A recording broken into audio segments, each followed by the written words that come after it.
Welcome to Organized Zen Now. My name is Janie Downey. Thank you so much for joining me here today. So, Organized Zen is all about getting to your best work, the work that's buried deep in your heart, but that you know you're here on the earth to get done, and somehow that just isn't always a priority.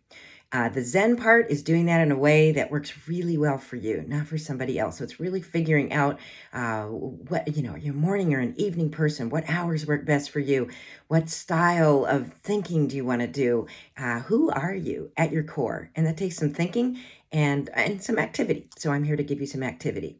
If this talk is helpful, please like, please share, and please subscribe to this channel so that other people can find this on YouTube. Okay, so this talk is part of a series on taking care of your precious self. So if you aren't feeling well, if you aren't at your top form, your brain isn't clear, it's really hard to get to your best work. And you're trying to get to your best work. So you want to feel good from your brain through your heart to your whole body. So this is the last part in this series, and this is the part that people seem to be the most intimidated by, which is the importance of meditation. So I was wicked intimidated by meditation. I just was like, I'm not going there for years and years. And then I read a really interesting book by a doctor named Lissa Rankin, and it's called Mind Over Medicine. And it was really what made it a turning point for me. And Lissa's argument as a doctor was that when she'd see patients that were super sick and they had a lot of pre-existing stuff going on, or they had unhealthy habits, she could say, well, if you fix these, you're going to feel better. But then she's in California, she's in Monterey, and she's working with very crunchy people that are doing yoga, and they seem like they're healthy, they're drinking green tea, but they're still sick. And she thought, what is it? What is it with that? And she started to do a study about how important your mind is in helping you have a healthy body.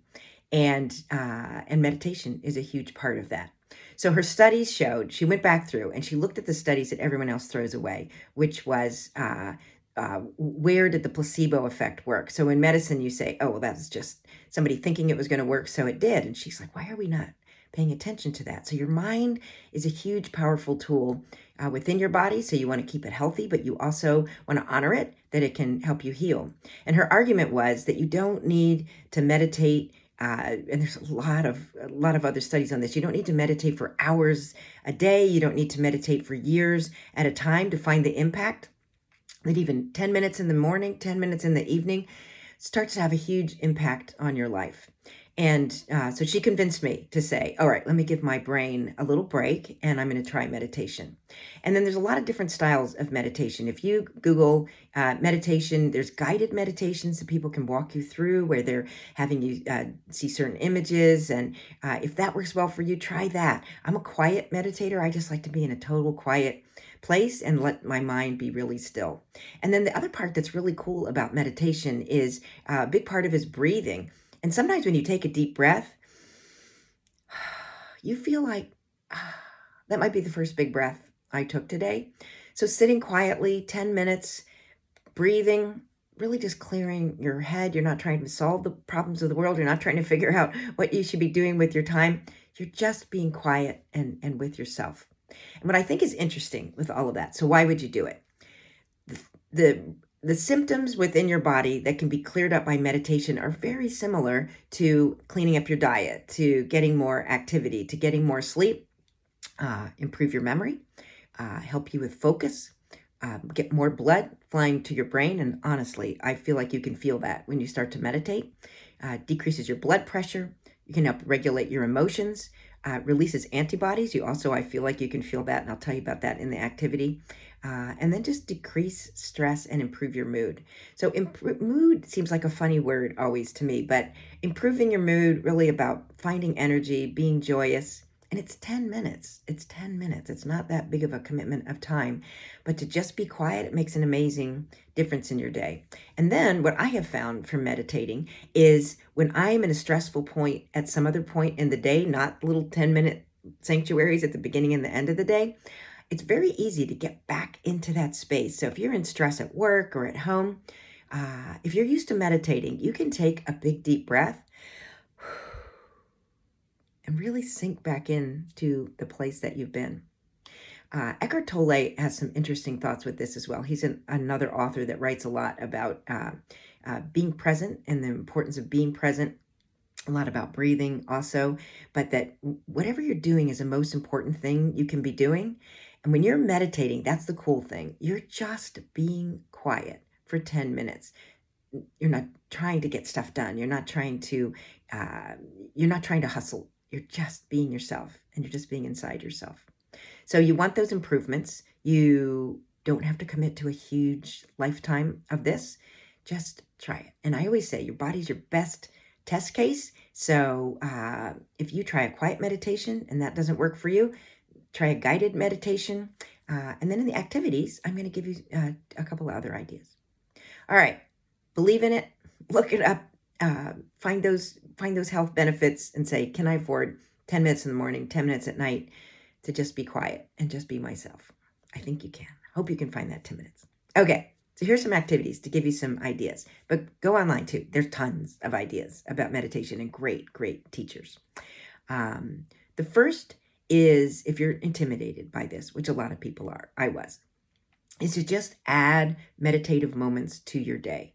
So you probably have a morning routine. I don't know what yours involves, but making a bed, making coffee, brushing your teeth. You can make each one of those a meditative moment. It's not meditation, but it is being meditative. It's being present in your body, and really, if you're washing your hands, to feel the sensation of the soap, to feel the sensation of the water, to just be very aware of what you're doing. Even brushing your teeth, you can just feel every tooth.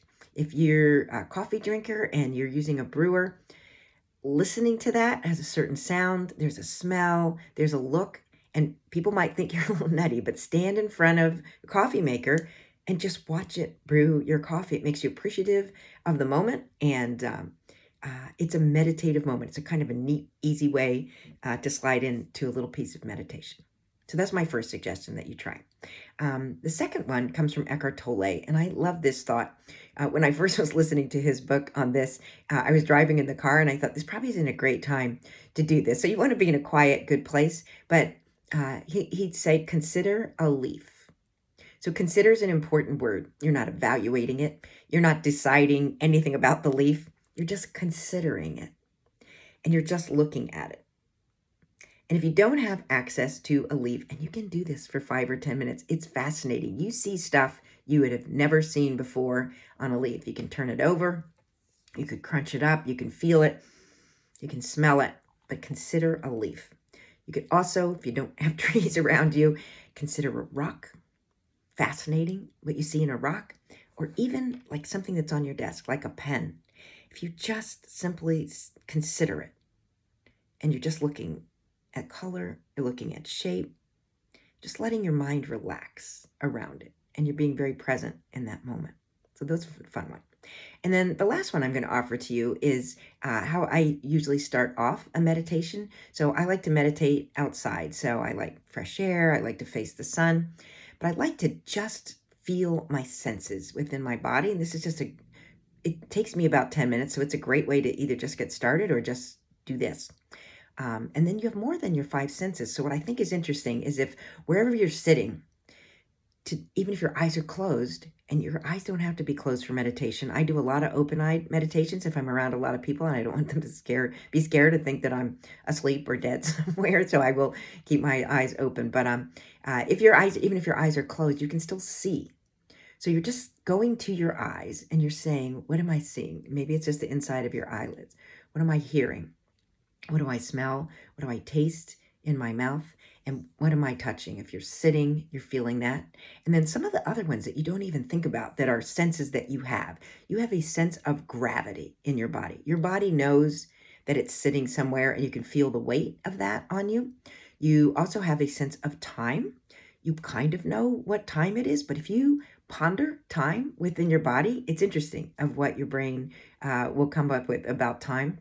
Same thing true for place. You know where you are. So when I meditate and I I consider place, I'll think I'm on a rock by an ocean in a state. Not a state. In United States. No, not United States. I'm on a rock by an ocean on a planet in a big solar system. You feel tiny, but you're in place. And then you can zoom back into planet, back down to the place that you're in. You can also, this is what I think is interesting, thinking back to Lissa Rankin and how important meditation can be for your body, to have your sense, to go to your sense of pain. So I think a lot of times when we're in pain, we're like, I got to take something and I got to ignore it. I don't want to be in pain. But meditation would say, go to where that pain is. So if you got a sore finger, you got a sore knee, while you're sitting there, go to that spot mentally and just kind of be with that spot. And what I have found is the pain actually lessens from that. It's an odd thing, but it's accepting what's going on. And then in my mind, I'm sending that energy to say, if my knee hurts, I'm sending it energy. What's wrong with my knee? I'm trying to be inside my knee and send it energy. And maybe that's where the blood comes in. Anyway, that works well for me. And then we do have a sense of pain, and don't avoid it. Go into it. What other senses? Temperature be the last one. So when I consider temperature, I think, what's the hottest point on my body? What's the coldest point on my body? If I'm sitting on a rock, it's usually where I'm sitting on the rock. But it's just another interesting way to kind of be in your body. You can also just do a full body scan. Just take a deep breath and, be in your head, feel your bones, feel your skin. That's a good way to search for pain in your body, right down to your toes, and then be in that place again.